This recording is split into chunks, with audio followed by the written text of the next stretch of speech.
Habari wapendwa wangu, karibuni sana. Leo nataka tujifunze namna ya kutengeneza mafuta mazuri sana kwa ajili ya kukuza nywele, kujaza nywele, kuondoa miwasho kwenye kichwa na kuhakikisha kwamba nywele zinakuwa nyeusi na nzuri sana. Inafaa kwa nywele natural na inafaa kwa nywele ambazo zimewekwa dawa.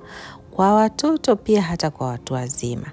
So naomba utazame hii video mpaka mwishoni uweze kuwa umejifunza. Ili kuweza kupata vipimo, tafadhali naomba ununue kitabu ili na mimi mwalimu wako ujuzi wangu nisiugawe bure. Tunaanza na kitu cha kwanza, tunaweka amla. Hivi ni vitu ambavyo nitaweka katika mafuta yangu ya nywele katika kuyatengeneza. Kwa hiyo nitaanza na kitu kinaitwa amla. Amla ni nzuri sana kwa nywele. Kuna rosemary.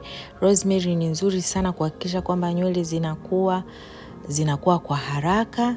Kuna rosella. Rosella hii ambayo huwa tunatengenezea juisi, tunatengenezea chai, pia tutaitumia katika kutengeneza mafuta yetu. Kuna fenugreek seeds, ndio hizo hapo tutatuweka kwenye mafuta yetu ya nywele. Kuna I think hii ni karafuu. Karafuu hii ni nzuri sana kuondoa miwasho, infections kwenye ngozi ya nywele na kufanya nywele ziwe ndefu. Lakini hapa tuna hizi mbegu zinaitwa flaxseed na zenyewe tutaziweka katika mafuta yetu. Ni nzuri sana kuhakikisha kwamba nywele zinakuwa ziko vizuri, zinakuwa pia ziko strong, hazikatiki ovyo.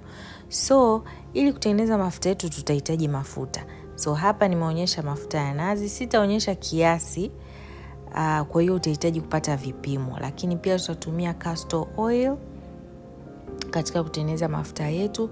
Tutatumia na mafuta yanaitwa ya pumpkin, mafuta ya mbegu za maboga. Hayo hapo mazuri, hata kama una kipara huko mbele edges zimeshang'oka. Haya mafuta yanasaidia kukuza nywele, kuhakikisha kwamba hizo edges zinaota. Kwa hiyo tunavyokuwa tunasukwa, wakati mwingine tunasukwa vibaya sana mpaka huko mbele kuna nyonyoka, vinywele vya huko mbele vyote vinakuwa vipo, vinakaa vibaya. Kwa hiyo inapelekea mtu mwisho kukata nywele. So hapo nimeanza kuweka mafuta ya nazi, nitaweka kwa kiwango chake. Nimekuja nimeweka mafuta hayo ya mbegu za maboga, pumpkin seed oil. Halafu nimekuja nimeweka kwenye chombo changu mafuta ya castor oil. Nitachanganya haya mafuta yote. Hayo ndio mafuta carrier oil zangu ambazo nitazitumia kwenye mafuta yangu ya kukuza nywele kwa haraka. Baada ya hapo sasa naanza kuweka viungo vyangu. Cha kwanza hicho niliweka rosemary.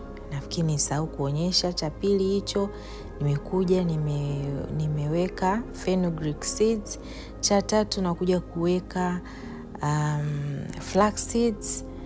Hizo hapo kama unazoziona. Huu unga ni ule amla ambao nilionyesha mara ya kwanza.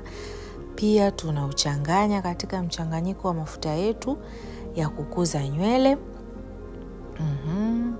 Haya ni mafuta ambayo ni kwa kweli ni mazuri sana. Tunakuja tunaweka rosella kwenye mafuta yetu kuhakikisha kwamba yanazifanya pia nywele ziwe strong, zisikatike kwa haraka. Halafu tunakuja tunaweka karafuu. Karafuu ni nzuri sana kwa kufanya scalp ya kichwa isipate infections, isiwe na mbamba, usieleweka na kadhalika. Kwa hiyo tumeweka vitu vyetu vyote kama hivyo, tutachanganya vizuri kabisa.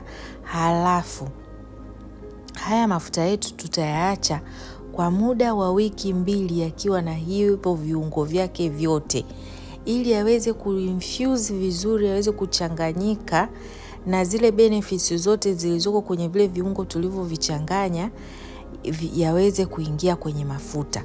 Ndio baada ya hapo sasa yatakuwa tayari kwa kuchujwa na kuweza kuyatumia. Wapendwa, naomba wale ambao mnataka kujifunza, mnataka kuanzisha biashara, mnataka kutengeneza vitu vyenu vya binafsi, please wasiliana na mimi upate kitabu. Kuna mafunzo mengi na mazuri sana ambao utajifunza kupitia kwenye kitabu hiki. Utapata vipimo, utapata maelekezo. Ni kitabu cha bidhaa za viwandani zinazohusiana na usafi pamoja na urembo. Karibuni sana.